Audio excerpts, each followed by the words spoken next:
tungkol nga dito sa ano ito, yung sa closing ng ticket, yung pag-update.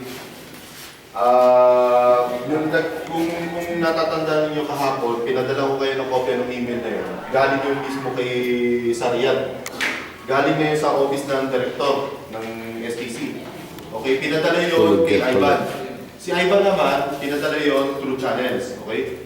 Ngayon, wala namang ano yun. Hindi naman siya talagang ano pa, ika nga big deal. Kumbaga, ano pa kasi, nasa pilot stage pa rin yung nagmo-monitor ng ESO sa Riyadh.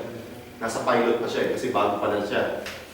Ang gusto nga lang ni Sir Manny, yung nire-reiterate niya, noong pa man niya sinasabi sa atin, every may meeting tayo, na kailangan by 12 noon, may update na mga ticket natin.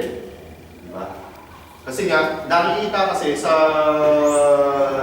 monitoring, sa Jasper server, na puro assign. Nagtatrabaho ang control natin.